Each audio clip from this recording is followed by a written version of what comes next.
E aí, pessoal, beleza? Aula de conjuntos. Noção de conjunto. Vamos recordar aquela noção de conjunto das séries anteriores. Uma coleção de objetos ou símbolos é um conjunto. Então, um conjunto são coisas que você agrupa. Por exemplo, se você coleciona tampinhas e você junta algumas tampinhas, aquilo ali pode ser o seu conjunto de tampinhas. Nesse caso aqui, nesse exemplo, os objetos ou símbolos que formam um conjunto são seus elementos. Nesse caso aqui de baixo, o nosso conjunto são essas fotos de criança. E cada foto de criança é um elemento. Assim como naquele primeiro conjunto que eu falei, cada tampinha vai ser um elemento do seu conjunto. Notação. Os conjuntos são geralmente indicados por letras maiúsculas, A, B, C, D, letras do nosso alfabeto. Agora, se os seus elementos forem letras, aí as letras que são os elementos são minúsculas. Por exemplo, se eu tiver um conjunto que são as 3 primeiras letras do alfabeto, que então vai ser a nossa letra A, B e C. Esse vai ser o meu conjunto das letras. Como eles são elementos, eles são letras minúsculas. E como eu vou dar um nome para esse conjunto agora? Posso chamar esse conjunto de conjunto D, por exemplo. Aí o nome do meu conjunto vai ser uma letra maiúscula. E como que eu vou representar esse conjunto? Para representar um conjunto, a gente usa duas chaves, escrevendo entre elas uma propriedade característica dos seus elementos ou escrevendo cada um dos seus elementos. Vamos por exemplo aqui. Nesse exemplo A, eu tenho o conjunto A, letra maiúscula, ele é igual, abre chaves, aqui eu vou descrever os elementos, vogais do alfabeto. Esse é o meu conjunto, é o conjunto das vogais do alfabeto. E a gente sabe quais são. Quais são as vogais? A, E, I, O, U. Esse é um jeito de descrever. A gente descrever uma característica e por essa característica a gente sabe quais são os elementos. Ou a gente coloca aqui de novo, conjunto A, letra maiúscula, é igual. Aqui, em vez de eu descrever uma característica, eu coloquei todos os elementos. A, E, I, O e U. Agora aqui, no exemplo B, é o conjunto B representado por uma letra maiúscula. E quais são, o que é esse conjunto B? Abre chaves e tem a descrição. Números pares entre 1 e 7. A gente já sabe, se a gente parar para pensar, a gente sabe quais são esses elementos, não precisa da gente descrever eles. Ou um outro jeito é descrevendo eles. O nosso conjunto B é o 2, o 4 e o 6, que é realmente os números pares entre 1 e 7. C. Exemplo C. No exemplo C, o conjunto C são letras da palavra banana. Então a gente já sabe quais são as letras da palavra banana. Ou o nosso conjunto C ele é igual às letras da palavra banana. Vamos escrever banana. Banana. Quais são as letras? É o B, o A e o N. Esse A ele já foi contado aqui.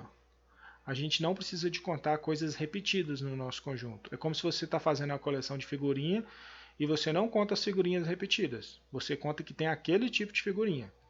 Beleza? Convém destacar aqui, num conjunto não se deve repetir os elementos iguais, igual eu falei nesse exemplo C, e num conjunto é permitido substituir elementos por reticências, desde que isso não prejudique a compreensão. A gente já vai ver. Exemplo. Eu quero um conjunto e esse conjunto tem que ser todos os números pares. Então, ele começou aqui, abriu chaves. Vamos dar um nome para esse conjunto? Vamos chamar ele de P, dos números pares. Então, o primeiro par, 0, o próximo, 2, 4, 6, 8, 10, 12, 14, 16, 18. Só que os números pares são infinitos, não dá para a gente escrever todos os números pares. Então, usa aqui os 3 pontinhos, as reticências, para falar que esse conjunto não é finito, ele não acaba aqui, ele continua para frente. Mas como eu já sei que aqui ele é par, então não precisa de eu escrever todos. Se eu pensar, o número 200 vai estar nesse conjunto? Vai, porque ele é par. O 201 vai estar? Não, porque ele é ímpar. No exemplo B, conjunto dos números ímpares menores do que 20. Vamos chamar esse conjunto aqui de I. Então, como que ela escreveu? Menor do que 20 Então ele pegou lá do primeiro ímpar, número 1, depois o próximo, 3, 5, depois do 5 vai vir o 7, 9, 11, 13, 15, só que o que aconteceu? Para não precisar de ficar escrevendo todos os elementos, usou-se as reticências para falar que entre o 5 e o 17 tem muitos números ímpares, que são eles, ó, estaria aqui o 7, o 9, o 11, o 13, o 15 e aí volta para cá. Ó. Então o que essa reticências fez? Agilizou, te ajudou a escrever esse conjunto, para você não ter que escrever todos. Então você pode fazer isso. Podemos ainda representar um conjunto colocando seus elementos dentro de uma linha fechada que não se entrelaça. Esse é o esquema de diagrama. Por exemplo, aqui, ó, esse conjunto A é aquele mesmo conjunto do exemplo lá em cima, o conjunto das vogais. Então está aqui, ó. Aqui é um pontinho, ó, um pontinho. Esse pontinho dentro desse diagrama significa que é o elemento A. Esse pontinho é o elemento E, esse pontinho é o elemento I, o elemento U e o elemento O. Aqui no conjunto B, usou até um retângulo para fazer diferente.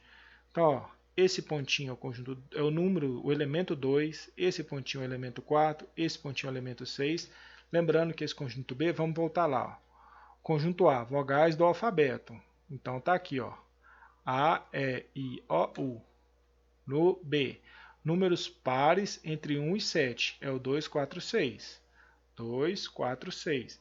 E o C são as letras da palavra banana. Então, B-A-N. Beleza? Pessoal, tranquilo? A introdução a conjuntos é isso. Façam os exercícios. Na próxima aula tem lá o vídeo postado com a resolução.